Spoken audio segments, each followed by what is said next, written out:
Welcome to the Overdrive Outdoors podcast. Your source for everything outdoors. Let's kick it into overdrive.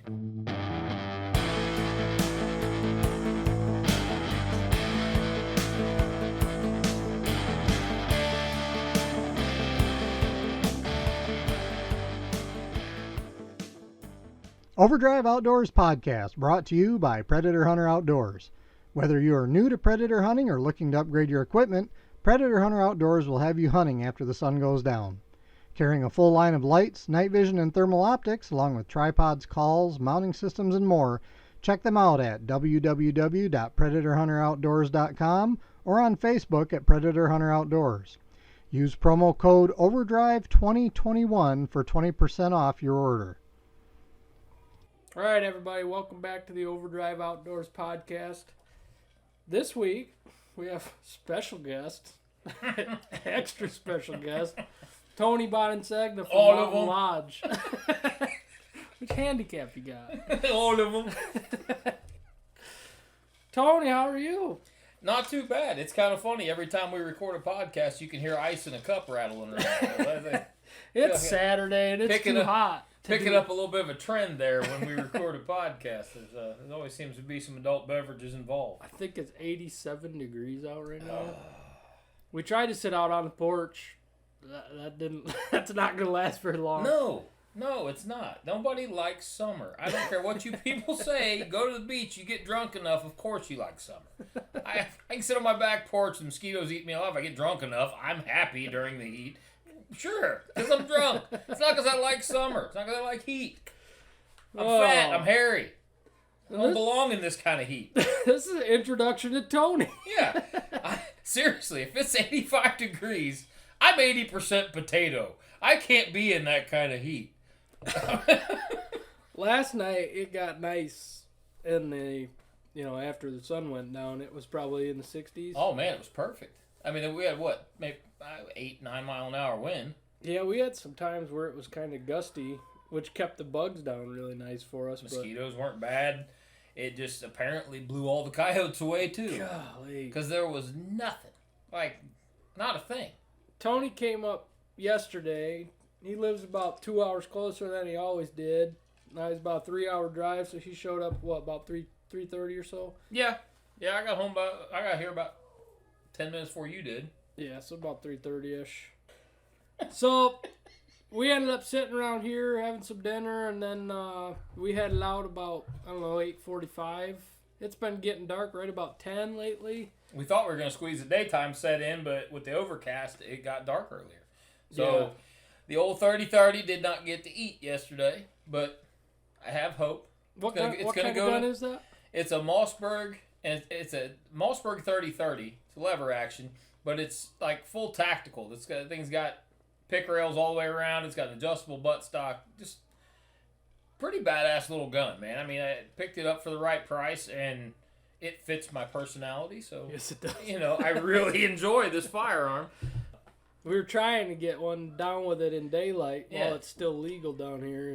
But I think what's going to happen, I think it's going to make the trip to New Mexico with us this September/October. And at least one day, it's going to go out in the field with me, and I'm going to try and smack one with open sights.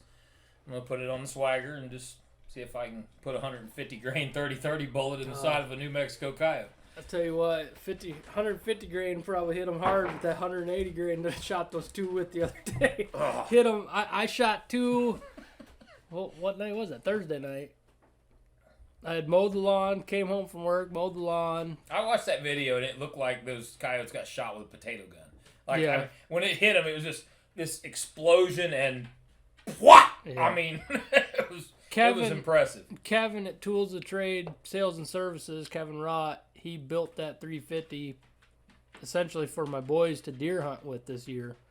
I built it, I believe, a little bit on the light side. It doesn't have any weight behind it at all. And it's got some recoil. It weighs about the same as my 223. Yeah, it does not have much, and it's pushing, I think those are 180 or 185 grain Winchesters.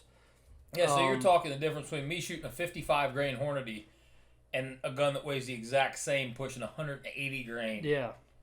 Yeah. 350. I mean, that, yeah. It's got a little thump to it. I think I just went a little bit too light on the parts that I bought, but I wanted it, as compact and user-friendly size for the boys as possible. Yep.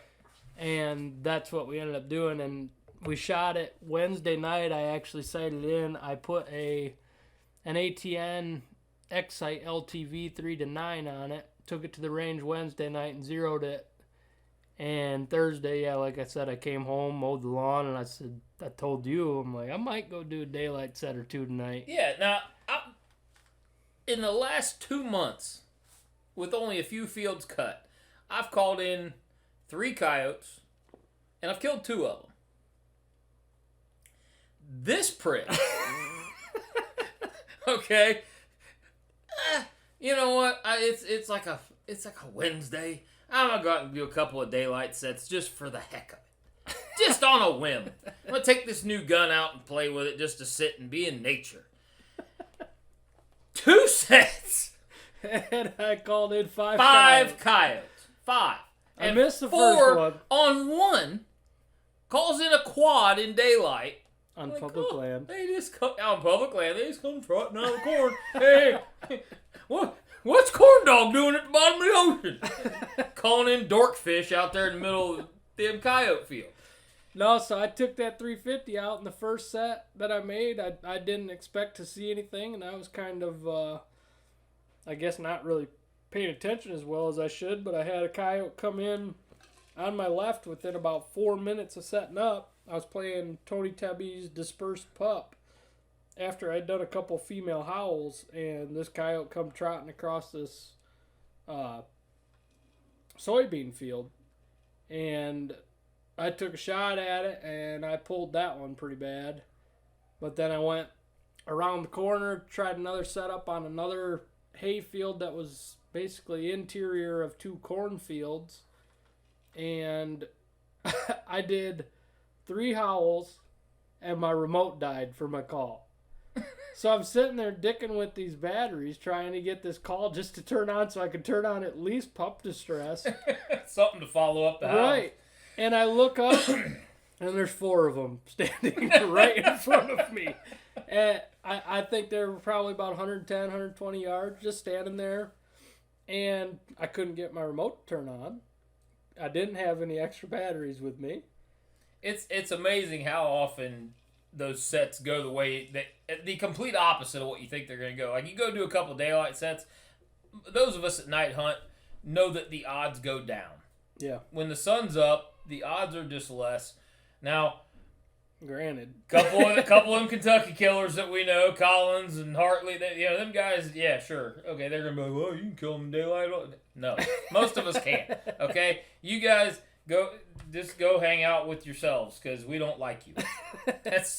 We don't like you. We're jealous. We don't like you. Yeah, those 2 have been killing coyotes steady. But to go out and do a set and have it go the way you think is a rare thing, because it's like that. Your caller dies, and all of a sudden you look up and there's 4 coyotes standing in the field. And try and think of what to do next.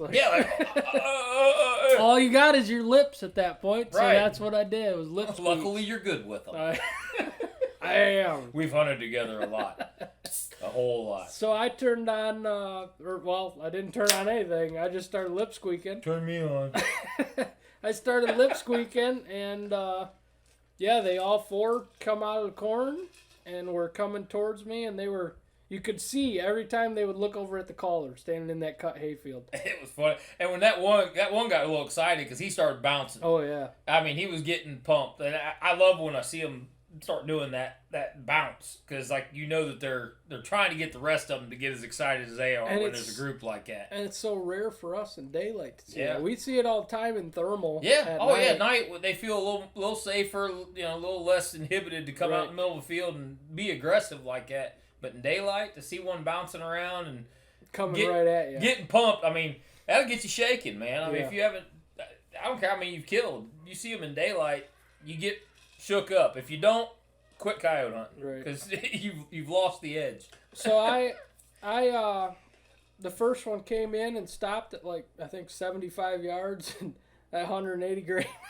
Was that 75? I think so, right around there. I Man, never rated it looked closer than that scope. Well, It really it's did. 3x zoom at 75 yards. That's pretty tight. I guess I didn't realize it was zoomed that far. That picture was so clear. Yeah. And if you guys haven't gone to the actual Overdrive page and watched some of these videos, go check this stuff out. Especially this last one. I mean, a daylight quad and to see that 180 grain smack that coyote. Well, and Kevin killed one in daylight that night too. Yeah, he did. The same day, wasn't it? Almost within minutes of me. Yeah, that's right. That's right. He's been smacking a lot of them during daytime. Kevin Here in the last Kevin couple gets weeks, out, yeah. He ventures out. He does a little more day walking than we do. Yep. I don't do it too much anymore unless I'm going out with a shotgun, and I bet if I would have lip squeaked some more, I probably could have shotgunned any one of those ones. I still hope he gets one to come out when he's got that 50 with him. It's gonna happen. I know. I know saw a where post the he other goes. day, Yeah. and I'm like, You know he's getting the itch. man, I hope it happens, and I want to see the video. I just want to see it because it's gonna split that thing in two. So Kevin's got a 50 cal that he has been trying. Man, I don't know the first time he took it out, but probably 3-4 years ago. It's for been coyotes. It's been 3 years ago because he hunted that one. I think the He's first got a video spot I that ever looks out saw. west. The first video I ever saw of him hunting this place, I think.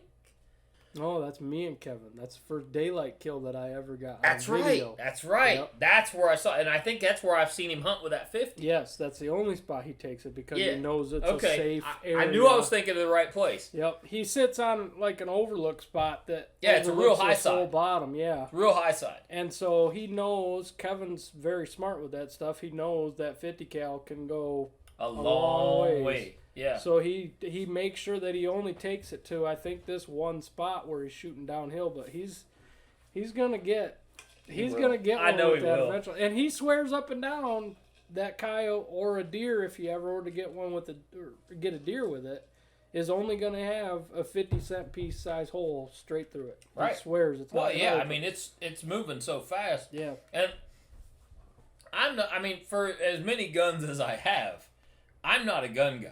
No. So to sit down and talk with Kevin about that stuff, I mean, he's ballistically probably one of the most intelligent people I've ever spoken with about firearms. Yeah.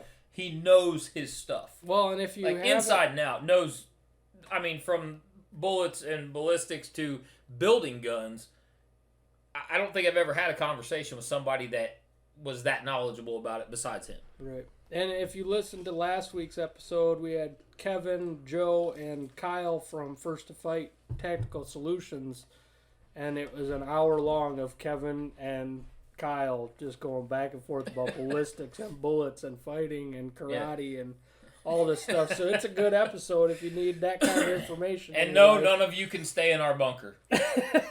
No, we got the we good already guys. have the guest list made out. Yeah, it's not for you. Sorry. So last night we did 6 sets, and we had lightning around us the entire night from the get-go. Like Yeah. doing circles around. It was a light dance everywhere. And we Yeah. were looking at the radar, and it's like everywhere our blue dot was, there was rain on either side. Yep. Like above us, below us, and then we'd check it the next time, and it was to the left and the right. It was just swirling To the around. left, to the left. Yeah, to the right, to the right. And we'd go do a set, and no rain. We never got wet all We night. never got wet. The truck had a couple drips on it while we were driving, and that was it. Yeah. We hunted some spots where, I mean, I saw probably more deer out last night than I have Oh, man. in quite a while. They were up and moving, and for any of you guys that claim there are not big deer in Michigan, you really need to just go buy yourself a thermal and walk around a field and realize how dumb you are. Okay, because there are huge deer in Michigan. We saw deer that are still growing bone. Okay, these deer are still growing antlers, and these were 160 plus deer right now in Michigan last night. They're out there. I forgot I got to send that video to the landowner. That Yeah. last spot we went. That was ridiculous, He man. turned I mean, his head and it looked like a picket fence. there were 20 deer in that field, and 6 of them were blatantly obvious bucks. Like, 6 of them would have put any of us in Boone and Crockett. Yeah, probably. 6 of them. And then there were other little bucks running around there too, but one of them looked straight at us.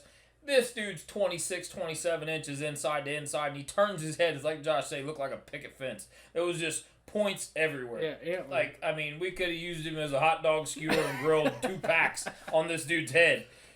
There are monster deer in Michigan. They were out there. A lot of them hang out on these private farms, I feel like. Yeah, that's it. But they're like, you know what? That public land sounds really bangy. Like, Yeah. it's really loud over there. I don't think I'm going to go over there. So they stay on those private farms. But don't say they're not here. Like, that's irresponsible. They're up here. We're hoping to get you on one this year. Oh, man. I'm pretty excited about it. Cardiovascularly, I'm not excited about it. Because my big ass is going to have to climb A lot of trees. a lot of trees. This guy, from the sounds of it, is going to run and gun the heck out of him. It sounds like Josh deer hunts like I turkey hunt. Like, I don't sit very long. I want to move on them. And it's like you said, you'll hang one at night, and if it feels like a good spot, maybe you'll hunt it again in the morning, but then you're moving if you're not seeing them. Yep. And that's new for me. Yep. Usually I've got one set of woods I'm hunting, and I'll put a ladder stand up, and That'll be your spot. that's where I'm hunting. Now, I'll put as many as I can up on a property or in 100 acres to where I can hunt the wind. I can change spots. I'm not over hunting one every single day. But to use almost a turkey hunting run and gun attitude and approach to deer hunting, that's not something that gets done a lot. It's I mean, picking up a lot There's some more people now. that guys do. Well, what's that? Them guys you listen to? Hunting public. Hunting public. They kind of incorporate that. Mm-hmm. They do a lot of the same thing. They scout. They go get on them, and if they're not there, they keep moving. keep moving. Yep. So it's new to me, and I'm excited about that. To learn at 40, however old I am, to learn some new stuff about how to go after these bigger deer, I'm pretty excited about it. And I can't say that I'm a big buck killer. I will never claim that. But the last 2 years, I've done all right. I was going to say, you got bigger stuff on the wall. My biggest archery kill was a really old deer. What that one age at? You told that story He just earlier. was 7.5, and we had him on camera down on the mountain the year before, and he was bigger. He was on the downslope. And you could tell he'd had a rough winter. I mean, he was big-bodied, but he just wasn't what he was the year before. Yeah. I mean, he was an absolute tank the year before. And he had lost, I'd say he went from 140-inch deer down to what he was when I shot him, which maybe 120. About as big as my 8 that's on the wall. Yeah, 115, 120-inch deer. Jesse's got But a he big was one. solid. Well, me and her both have got big ones from gun hunting. Mm-hmm. And we killed those deer in the exact same woods, 50 yards apart, 5 years apart. Okay.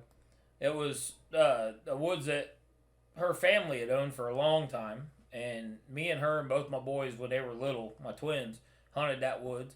Jesse shot her buck there in 2005. And it's just beautiful. Bruiser of a buck. It's probably 135, 140 inch That's deer. a nice buck. And that's her only deer? Yeah. But no, the first one she shot was down in southern Ohio with me. Okay. And it was about the size of a German Shepherd.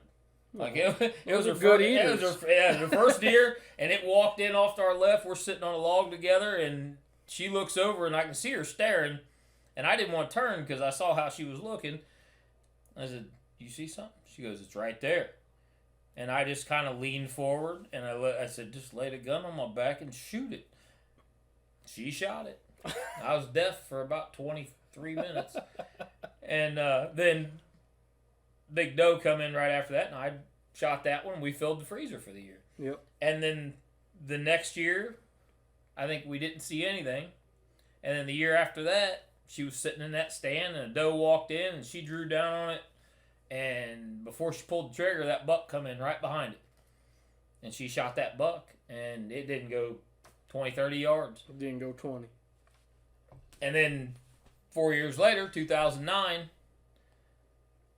it was raining, and we're both in the same stands. I'm up in my oak tree up in the middle of that woods, and she's a little farther back, closer to the barn. Those two big paths came in right by that barn, and it had started raining, just drizzling a little bit. I said, man, it's wet enough that I can walk through this woods slow with this gun and just scan while I'm walking. 4 years later or 5 years later? Said 05. 5 earlier. 05 to 09, so 4 years later. Yeah, 4 years later. Then. So I get down out of the stand. Instead of taking one of the logging roads or one of the mowed paths, I walk straight through the woods towards her stand. I was going to get her. We're going to go get lunch and come back and set the evening. Well, I'm walking through, and out of the corner of my eye, I see what I think is branches moving. And when I turned, it was my buck walking 30 yards to my left towards me as I'm coming through the middle of the woods. And I had this little triangle opening in the limbs just off to my left. And he wasn't there yet. So I just aim at this triangle, and I'm watching the deer. And as he crosses in front of the opening, I just threw the hammer at him. And it was a $5 box of Remington slugs. It wasn't anything fancy. Rifled slug? Yeah. Smooth bore barrel? Yep, just them cheap old Remingtons, you know.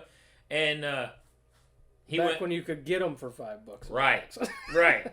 You can't get him for that now. Thanks, Biden. He goes 10 yards, piles up in the fence. He's done. And by the time I get over to him, I'm already on the phone calling my dad because that's the first buck I ever shot. Like, ever. My archery buck came after that. Okay. And so that was my first buck ever in my life. We'd always gone down just for gun week when I was a kid. And then I started bow hunting much later in life and just hadn't had the opportunity. I mean, I just, you know, I was always a freezer filling. I wasn't a buck hunter. I wasn't a trophy hunter. And so that was a big deal. I mean, to see that buck laying there, and he's decent, dude. I mean, I've never had him scored. I never really cared. It was like the story of it was amazing because Jesse heard the shot, and I left the deer laying there and went and got her, and I'm like, you got to come see this. You know, I took her over to it, and he's probably 135 inches. I mean, that's about where mine and her both are. Mine's very typical. He's almost perfectly symmetrical except for one brow tines broke off. Hers is like thick, isn't it? Hers has got this waviness to it. It's almost, his antlers almost move like flames, man. They got a wiggle to them, and the front two main beams that come out, I'd never know what. I think that's 1, 2, 3. Is that 4? Is that the G4? The front one out there. I think they almost touch. Yep. Like there isn't an inch and a half, maybe 2 inches between the tips of those G4s that come. And I hope I'm saying that number right. That come around the front. Which tells you that buck probably wasn't rubbing anything big if he was rubbing trees. No. He couldn't get around anything. No, he couldn't. And he was young, dude. I mean, he was maybe 3. Yep. Like, if you look at him, you can just tell in his head and stuff. He just wasn't the old deer that mine was. Yep. The one I shot's got a lot grayer color to him and was just a tank. And when I gutted him, cut him open, there's this big fatty, like softball sized mass inside his rib cage. He's been shot before, probably. 3 inches of aluminum arrow and a fixed blade broadhead healed up inside his rib cage. Should it have killed him? I don't know how it didn't. I mean, I where have did no you pull idea. it out of? I mean, like It liver. Was it before liver diaphragm? It was on the inside of his rib cage, right by his lung. I don't know how it didn't kill him. I don't know if it grazed a lung or what, but it was in a vicinity that I don't know how he didn't die from it. Huh. Yeah, he was in bad shape, dude. He was a rough deer. Did you shoot him in bad shape? I mean, was he shot that year, you think? No, he wasn't shot that year. He was just... Which could have also contributed to his downsizing. Yeah, absolutely. Because of the injury. Oh, absolutely. Yeah. I shot a doe 2 or 3 years ago on a piece of private that I had, and I don't have any more. Landowners sold it, but when I took her home and hung her up and skinned her, there was an arrow. It's like the only way it could have happened is if somebody was sitting at the bottom of a hill and they shot her on top of the hill. Shot up. Yep. Yeah. So the arrow was above, the broadhead was stuck in the top above her spine, like in her back strap, but the the end of it was down low. towards her shoulder. Yeah, I've shot a few like that. I mean, so you get into Southern Ohio type stuff, or you get something that's hilly. I mean, I had a couple of stands where I had deer travel up above me, and I had to turn around, shoot around the tree uphill. Yep. Killed a lot of deer that way. That 12-point last year, my entry hole was lower than the exit hole. I can't wait till you get that deer back, dude. That I thing. can't wait either. I mean, just seeing pictures of it, it's got so much damn character to it that to see it on the wall is going to be impressive. If I ever shoot another one like that, I'll be surprised. Yeah. Especially out public. that's a once in a lifetimer, man. I mean, a double main beam, I had 12 people point on public. I had people asking me if I was gonna Euro mount them, and I'm like, Are you kidding me? I think I'm gonna bite the bullet on this. Yep, one a I'm little spending bit. money on this one. So, Tony, you are the owner, and if I'm not mistaken, the main founder of Mountain Lodge Outdoors. When we started, there was 4 of us that founded Mountain Lodge. I mean, yeah, I kind of brought the idea to fruition, but it started with 4 of us, and it's a big commitment. I mean, it's hard for people to put the grind in, and family and life and stuff gets in the way. And there's still 3 of us actively contributing here and there, and then we've got a pretty strong field staff that's been with us the whole time. We've picked up a couple of new people. We've lost some people along the way. And I think we're doing good. I mean, it's like any family. You have your ups and downs, and you just try and stick by each other and back each other's play. And Yep. sometimes people can stick around and keep doing what you're doing, and sometimes they have to do what's best for them and step away. And we've had that happen a couple of times, and we're still close with everybody, even the ones that aren't a big part of it anymore. But the team we've got, they're kicking ass. I'm pretty solid with this year that we're going into. We had a rough year and a half there with all the Pandemic stuff.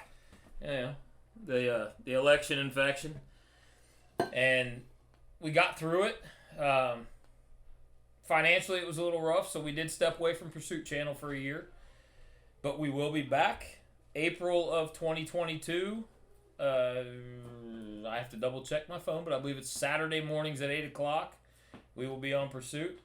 And for those of you that follow us on Carbon TV and watch our episodes, some of the stuff is things you've seen before. There will be some new footage added to that. So if you've already watched an episode, watch it again on Pursuit, because I am putting footage in there that is not aired on Carbon. Yep. But yeah, we made our way back to Pursuit. I'm really happy about that. That was something that it was a stinger, man, to walk away. It's one of them where you feel like you failed a little bit, and it wasn't. That's how I took it at the time, but it wasn't. And now we've made it back, and I'm very proud of the team for the job they've done helping us get there. The footage was not easy to come by in a year that everybody was trying to fight to travel and stand up for what they believed in. And, we had to go on some trips, and things were not how we wanted them to be. There were things that were frustrating about this past year and a half. So we're happy. That's what I'll stick with. So we've got a lot going on. I mean, we're heading to New Mexico here in the next month. That'll probably be the end of what you will see on Pursuit for 2022. Will be me and Josh's New Mexico trip, and then we've got stuff coming that'll go into 2023 season, which will be deer season of this year. And we've got a whitewater trip coming. We've got a late season Kentucky goose hunt already planned. I think we're going to try and do some standing flooded timber waterfowl in either Arkansas or Alabama. A lot of stuff going on, man. I mean, all of that happening while we're trying to launch a second show and bring all the wild game that we're killing into cooking. Mm-hmm. So, with Rolling Coal taking off on Carbon TV, I don't know if that's ever going to go to Pursuit or Discovery or somewhere like that. But for now, it's going to stay on Carbon. Carbon is our home. No matter where we air, Carbon TV is our home. They have been great to us. Julie McQueen, Autumn, Serena, those 3 girls have taken care of us like family from the time they took over to present day. I just talked to Autumn yesterday, actually, and I couldn't ask for better people to handle our show. I mean, they've given us a lot of creative leeway. I guess they let me get away with a lot. Yep. If you can't tell, I don't have much of a filter. So they put a lot of stuff on TV that other people probably would question my content. So thank you, ladies. I appreciate that. So if somebody were to approach you and say, ask you what is Mountain Lodge, what do you say? Who is Mountain Lodge Outdoors? I would hope for those that follow us and the people that have been with us since the beginning, I would hope what they see in us and the message we always want to get across is that we are the representation of the masses in the hunting industry, because the general public. Exactly. What you see when you watch most, and I mean, I love watching these shows too. I really do. You know, there's a lot of cinematic value and production value in all of these shows. These guys work their asses off to put this stuff together, and it's not easy. I mean, having a show like ours is not easy. So to have a show with some of the production value I've seen out there has to be difficult. But it's not realistic for 80 to 90% of us. Yep. Most of us are never going to see New Zealand and kill a red stag. It's my number one bucket list hunt in my entire life is to go to New Zealand and kill a red stag. That's it. Number one. Number two, the wolf. I want to call a wolf in. That's my number two. Three's a gator.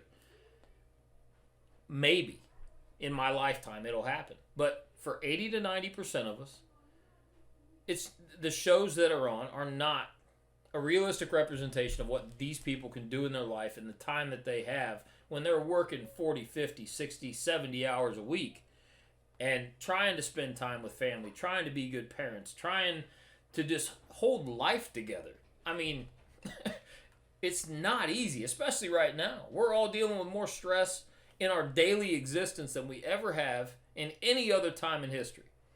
So to watch a show in our history, the history that we've been alive, to watch our show and see, you know, that we're like, okay, it's Thursday evening, we took Friday vacation off of work, and we're having to hustle down and get this trip in and try. We got 2 days to kill a turkey or something. You know, to have to hustle and do it like everybody else in the world is doing. Everybody else, blue collar, white collar, whatever, that's fighting with vacation time and making sure they got their insurance and getting their kids to the doctor and trying to handle sports and school and everything else. That's what we want to be. We want to be that show that you go watch and you feel like, man, that's my life. That's what I'm dealing with. You know, I'm not hopping on a private plane to go to Alaska to hunt a grizzly bear out of a boat. And, I mean, I love watching that stuff, but it's not realistic to most of us. And I hope the people that follow us feel like we are most of us. Yep. So if you ask what is Mountain Lodge, I hope it's everybody. That's what I want it to be. Want to lengthen your time in the field and shorten your scouting time? Not only does the HuntWise app show you property boundaries, landowners' names, and in some cases even their phone number, but using the app will show you the wind direction on the map of the place you want to hunt. And the HuntCast feature shows peak movement times for various species, including predators. Get the HuntWise app at www.huntwise.com, the Google Play Store, or the Apple App Store for only $59.99 a year for Pro or $119.99 a year for Elite. Use promo code OVERDRIVE20 for 20% off an annual membership. So with Mountain Lodge, I mean, and I've watched all the Carbon TV shows and everything, but you guys, whitewater rafting, deer hunting, turkey hunting, coyote hunting. I mean, what was the general basis that Mountain Lodge was started under? I mean, what were you sitting around a campfire one night and said, let's start this thing? dude, we never intended it to be a show. Like, me and Isaac and Jamie, and when we brought him in, we brought Dan in. He was like kind of the fishing guy. We never intended it to be a show. It was going to be a Facebook page where we could share hunting pictures and hunting stories because we all lived so far apart. Like, there was, Jamie was in Kentucky, Isaac was up in Bowling Green, I was down around just north of Dayton, and Dan was over in Cleveland. So I'm like, well, let's, start a Facebook page up and we'll just be able to share pictures there and stuff like that. And 2 months, all of a sudden, there's 150 people, just random people, following this page. And 2 months after that, there's 600. And a month after that, there's 1,000. And then there's 2,000. And then there's 4,006. And in 6 months, we had a phone call to come to the ATA and work a booth with a company that wanted to sponsor us. And 6 months after that, we were on Hunt Channel and Gen 7 Outdoors. And, we were on 3 different streaming networks and a small local station in Ohio. And then the year after that, we were on Pursuit. It just took on a life of its own. But to trace it back to the very second that it was thought of, I was sitting at my computer desk in our old house down in Brookville. And I've had a lot of different jobs. I never was comfortable in any one place. I always felt like something didn't fit. I'd get bored. I'd worked there for a couple years, and something just didn't sit right. So at that time, I was driving a trash truck.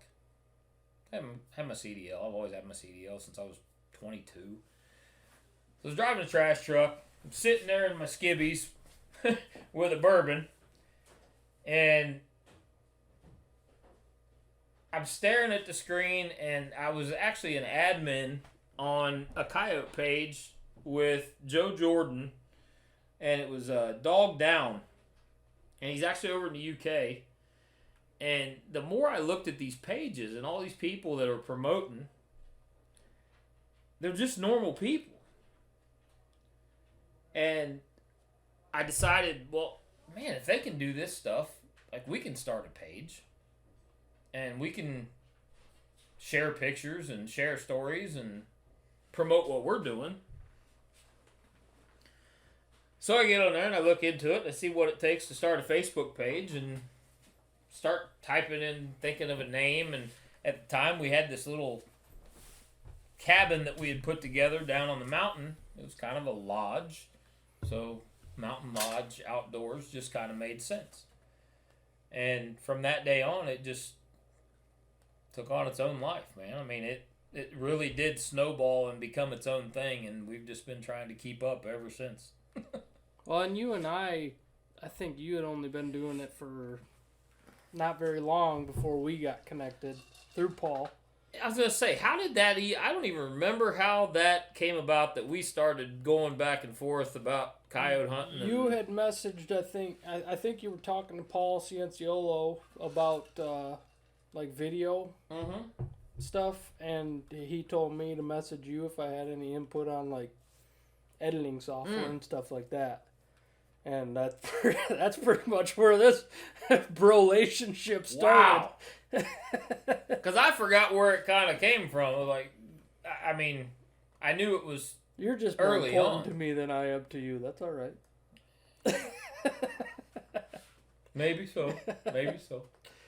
No, I mean, I knew it was right at the beginning, and it was through the coyote stuff, and I just couldn't remember whether it was through Paul or through Dog Down, because I was adminning on Dog Down there for that first year or so. And yeah, I don't know. I just kind of forgot. All of a sudden, if I look back at it, I think, oh, we had a competition that year and he won. And we had that one that year and he won. And we had another one the year after that. And the he won Mayhem again. Challenge. Yeah, and that was, man. That completely slipped my mind. Like, that was where we thought at the beginning. That's how far this has evolved, okay? When we first started out, every year we go Labor Day weekend, Lima, Ohio, at the Lima County Fairgrounds, we go to Max's Trader Days and Water Dog Trials. Used to be the Kenton National Coon Dog Trials when it was held in Kenton. Now it's in Lima. It's at Max's. Max does a great job. If anybody wants to come buy a bunch of guns and antiques and dogs and anything else you can think of, we'll be set up there. Look for the big orange tablecloth. We're doing a huge raffle this year. But come see us, Lima County Fairgrounds. But we thought going to these outdoor expos and selling our coyote calls and howlers that we were hand pressing. We were hand pressing mouth calls. That was where we were going to make our money, man. We were going to have T-shirts and hoodies, and we were going to press these mouth calls, and that's how we were going to fund this whole dream of. Doesn't work that way. And it so didn't. But it got us started. Like I'd put $300 in and buy so many aluminum frames and the latex and the tape, and I'd press out these calls, man. I took an old shotgun reloader and had a buddy of mine machine these tables so I could press them and make these calls, and we'd sell them $5 a piece, man, just pushing these calls. $5 a piece, $5 a piece. Send them out everywhere we could. And then I'd take the $500 that I made off the $300 and I'd buy $300 more worth and do it again and do it again and do it again. And, I mean, we must have sold 2,000 or 3,000 of these damn calls. And that's how we paid for our first Hunt Channel contract. Yep. To have our first episode streaming on a public, like a place for people to go view our episodes. And that's why we called it the Mayhem Challenge, because it was the Mountain Lodge Outdoors Mayhem diaphragm call. Yeah, yeah. So, this year, Mount Lodge and Overdrive, we got a couple trips planned. Yeah, we got a couple nice trips coming up. We got New Mexico in September. God, that's... Only a month away. We're under 50 days now. We're like... 40, month and a half. Yeah, 40, About. 47, 48 days away. This year's gone by so quick. It flew, man. Like, I feel like flew. I was just dragging that 12 point out of the woods not long ago. I blinked. I mean, well, and we moved and had to try and find new ground and all that stuff. So, I mean, it was a blur there for like 6 months. Well, see, we've been in the process of removing our kids from the public school system for the last 3 months, figuring that out. We are completely moving over to homeschooling, so I haven't been... But you pretty much saw all my ground that was open to hunt last night. Yeah, I don't have we hunted much, everything. I don't have much left right now with the corn and the soybeans growing. And like I told you, we had... I think it's because soybeans are selling for so good right now, but we had... I don't even know how many wheat fields get cut and then overseeded with beans. And the beans because they had enough time to get a bean crop out of them. Yep, they got an early cut on the wheat, and they had plenty of time to grow some soybeans. And so I don't have very much land to hunt at all anymore. No, I'm down to 6 or 7 spots that I can go hit right now. But that, to me, that's just making New Mexico all that more exciting. Like I'm ready to go. And we're changing a little bit from last year. We made some adjustments. 2019. Yeah. Or right. God, 2 years ago. Yeah, it's gone so fast. Wow. 2 years ago. 2 years ago. I feel like I was just standing in his driveway petting his dog, looking at the tarantulas floating in the pond at the end of his driveway. Yeah, absolutely. And we're gonna knock on wood here. We had 9 inches of rain in New Mexico in 4 days on our last trip. Any of you that know anything about New Mexico knows that that's extremely rare, as they get 12 inches of rain a year. God. And we got 9 inches of rain in 4 days. And still managed to kill 11 coyotes. If that tells you anything about the skill level and the quantity of coyotes in New Mexico, Tony Tebby knows what he's doing, knows where to go. Even in the worst conditions, we killed 11 coyotes. We had some awesome hunts, too. I was hoping to see them decoy dogs run, but I'm hoping we got some sissy coyotes, we had a pair come in that either one of us could have easily shotgunned them both. But we wanted to see the dog. 30 yards? Oh, yeah. Barreling into 30 yards. And that dog took off like it was fired out of a cannon. And those coyotes left the planet. Like, they weren't having anything to do with it, man. I mean, they just rethought their life choices and left the planet. And the dog was gone for 10 minutes, 5 minutes. Yeah. And we're like, is it ever coming back? Turn around, come back. No coyotes following it. I think he chased him for a chased while. him out of the county.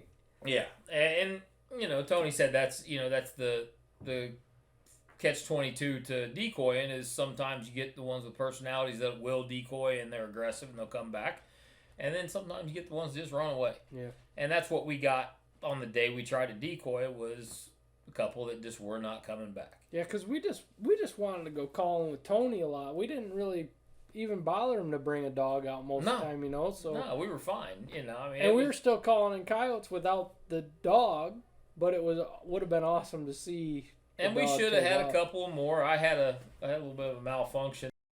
Gun didn't exactly do what it was supposed to do, and I think that's partially because I soft racked one, and yeah, I remember that. that. Oh man, I wanted to puke.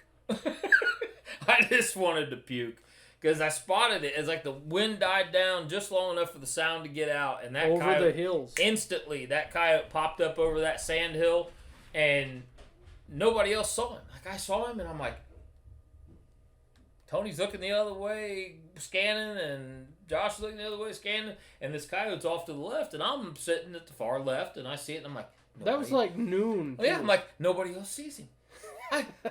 I spotted him first, really. Like, I felt kind of special at that moment, and then all the wheels fell off the bus. Like, I click. Really? Went to rack another shell. Shell got jammed. Couldn't get another shell in the gun.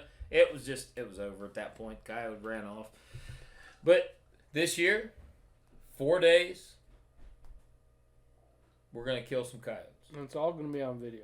It's all many gonna be of on them video. as we can get. Because every rifle that we've got going has got ATN 4Ks on them. And we are going to be laying down video of every kill shot we've got. You going to run 3 to 14 or 5 to 20? I'm running 5 to 20. Okay, that's the same thing I run on my Ruger. I'm running 5 to 20, and I'm running a Savage. We're not gonna get a Savage Ruger argument because I like them both.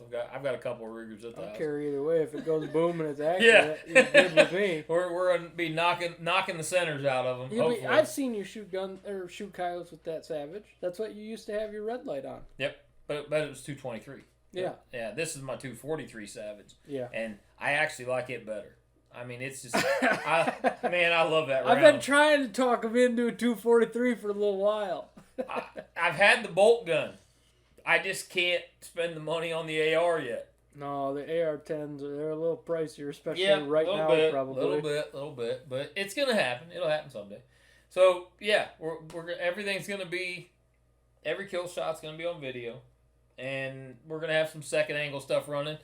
Joe's going to be coming with us to help film. Yeah, Joe, my brother, he's coming with us for a week, and he's excited.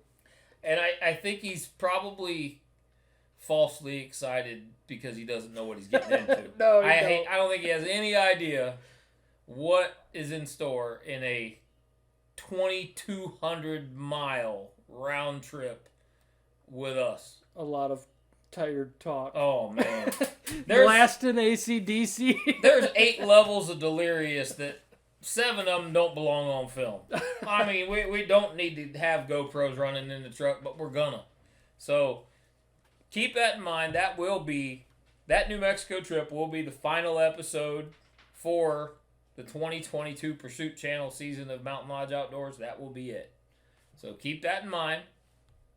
If you want to tune in, you might want to check it out. It's probably gonna be pretty damn funny. And then we got that week in New Mexico, and then a month later you're coming up. Yeah, and then we getting got out of November. state deer tag. Yeah, we're gonna go north, run and gun the public land for a Michigan buck for Tony, and I honestly that is my hopes. Like, I hope he to watch is honestly one. more excited about the November week than New Mexico, and I mean this is from Instagram name Coyote Crazy is more excited about deer season this year, taking me up there to try and get a buck than us going across the country to kill coyotes. I just So If that tells you what that trip means, it's going to be a good one. It's going to be a really good one. That week is I take 1 week off every November, and I go hunting. And usually I go hunting alone. Like, this is the first time I'm going to have company on my week, and we're trying to get a couple guys up. I think Chris is coming. Clint hopefully will be coming with Sandy the Tracker. Well, my brother might be coming for a couple days. Bring that back around to what we were talking about, what the show means and what it really is. He takes 1 week off a year to deer hunt. Like, 1 week that he decides, this is the week I'm going to go bow hunt. Yeah, this is the week I'm going to bust my ass. Sure, you get in the woods when you can on the weekends, but you work all week and you put in overtime and stuff like that. The weekends, a lot of times, you get those few moments, but the weekend you actually get to hang out and fire up the grill and spend a little time with each other.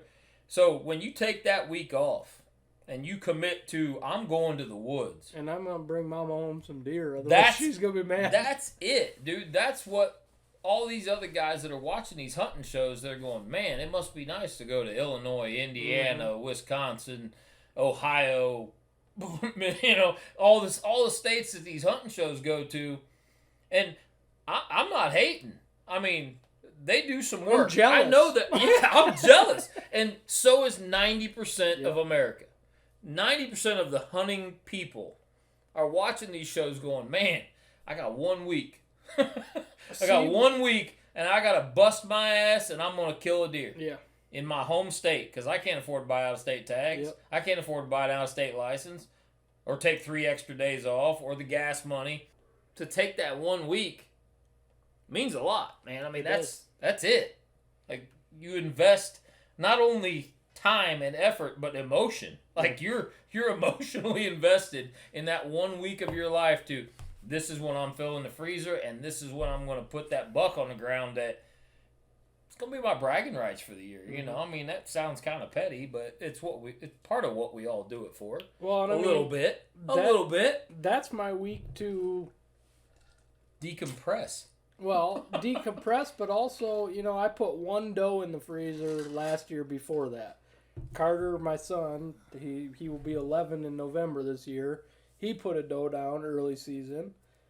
And then, that week that I took off, I put down the 12 point. And then it was 3 days later, I killed the 7 point. That's my week to provide. Yep. And my wife, God bless her, deals with this shit all the time. I'll get home from work and I'll have maybe 2 hours before dark. If we got nothing going on, she's fine with me going to the woods.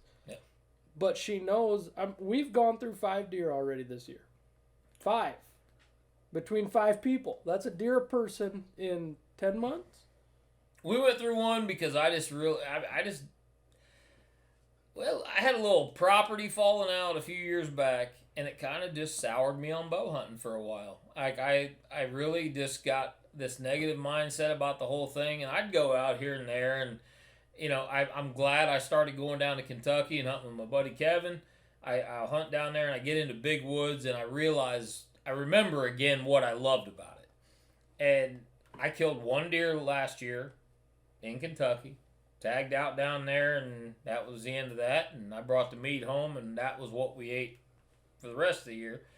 But to go through, I wish I'd had 5 in the freezer. Mm-hmm. I mean, because I love venison, man. I mean, I'd eat that over any other meat there is if I had it. It's finding different ways to cook it, which is what rolling coal is what that's about. Hopefully that's what we can bring to the table is showing them different ways to prepare stuff that it's not as repetitive. I mean, you start getting into doing fajitas and smoking a big hunk of a deer instead of, like, a lot of people grind up stuff into burger that you don't really need to grind up into burger, man. You can take that whole front shoulder. That whole front shoulder. Most time, front shoulder is instantly hamburger, or venison burger. Sure, you make chili out of the burger and stuff like that. For me, it's jerky. To smoke that front quarter, you do it right. That's some of the best eating there is. Yeah. So, there's a lot going into that 1 week of hunting. Like, it's not just an investment in time and emotion and effort and your hunting and your bragging rights. You're filling freezer up, man. That's your year. Yep. Like, okay, I killed one doe before I got here. You got a couple more tags, and then you got a buck tag. That's a lot of meat, man. That's a lot of meat you can pull off in a week. We're gonna have some fun that week. I hope we put a couple deer on the pole at my dad's property. We're not gonna hunt private. We're gonna hunt public. My dad and my brother Ryan are going to Missouri that week. My dad got a hunt and my brother got a hunt last year for Christmas, so they're gonna be in Missouri that week. I told them they're going to be missing out on the Michigan rut. Neither of them sounded too upset about that. If we showed them the thermal videos from last night, they'd probably change their mind a little bit. It just because those deer are here. They're huge. The last one we saw last night was huge. I can't guarantee that I'm public this year. Well, but I mean, we're what do you gonna think? have some fun. Deer probably got another almost 2 months of growing. They'll be shedding by the beginning of next month. September. Yeah. Okay, so yeah, a month and a week, something like that. But he's still got a little bit.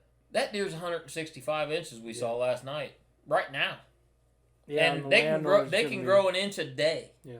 Landowner's going to be happy when I send them that thermal video because that was a duke. So there's the deer are out there. You just got to go find them. And if you guys haven't already established this by listening to the last 45 minutes, we tend to have a little bit of fun. That camp's going to be weird. But it's going to be, there's going to be ups, there's going to be downs. Yeah. There's going to be tired people at the end of that week. But I think you're always worn out. At the end of a full week of deer hunting and deer camp, if you're not worn out, you weren't doing your job. Right. You weren't doing it right. And we'll probably be coming home that Saturday, which I think is like the 7th, 5th, 6th, 7th, one of them days. Something like that. I think it's 7th. We can decompress for a day because that's the plan for the week. Yeah. Hunt, come back, maybe grab something for lunch, go find another deer. Just keep doing it. But I'm going to bring enough bourbon to have one tall drink at the end of every night so I don't kill this sapsucker by the end of the week. But other than that, yeah, it's a single-minded quest. We're going out there to put meat in the freezer and hopefully get your biggest archery buck. Get my biggest archery buck ever.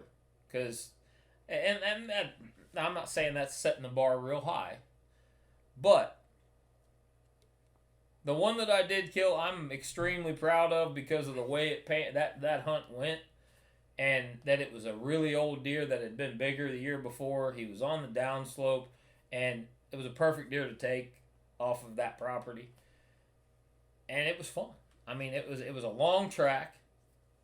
Because he was tough. That's the biggest thing about him. Because he was tough, man. It was a long track down in the holler. He ended up dying in a creek bed way down the bottom. I tracked him over a mile. Because he was just tougher than nails, man. Mm-hmm. He was just a big, old, tough deer. Didn't make a bad shot. He was just an old, tough deer. Yeah. I remember that because that's the one you have on your quad, right? Coming out of the woods. Yep. You talked to me that tank, day. Dude. Yeah, he was a nice deer. He just put up a hell of a fight. He wasn't ready to die. It was just his day. Yeah. I shot him. He trotted up the hill and then just walked off like a swagger, like John Wayne, man, just walking off into the sunset. And I'm like, well, that wasn't what I expected. I mean, when I shot him, I'm like, I smoked him. I figured he's going to run up top of the hill, walk the circle, and fall over. Nope. He just walked away like, come on. We're going to go on a walk before you get to find me. Yeah, and you're going to drag me. Yeah. You're going to kill me. Oh, man. You're going to work for me. And that's why the pictures you see of me holding them antlers, I'm so happy. Because, you put that work in. Put the time in. And hopefully that's what we get to do in November. Either way, we're going to put at least a doe down. Couple. One doe, Couple. at least. Couple. Yeah, he says a couple. I'm aiming high, man. We got to find out what the tag costs. All about manifesting my destiny. We're gonna kill a couple. We're gonna kill a couple. So it's gonna be a good year. But Tony, I've had to hear recording for almost an hour. Where can people find Mountain Lodge? You got a lot of places. So where do you want them to go? You can go to Facebook and watch every bit of content we've got. I mean, all the short videos, all the clips, all the posts, all the pictures, all the everything is on Facebook. Go to Mountain Lodge Outdoors. Instagram, Mountain Lodge Outdoors. If you just want to, if you're hungry, go to Roland Cole. Roland Cole's on Instagram and on Facebook. But to watch full episodes, Carbon TV. If you've got a Roku TV, any kind of smart TV, download the Carbon TV app. And I'm pretty sure any kind of like Apple, the Fire Stick, any of that kind of stuff. Download the Carbon TV app and search Mountain Lodge Outdoors.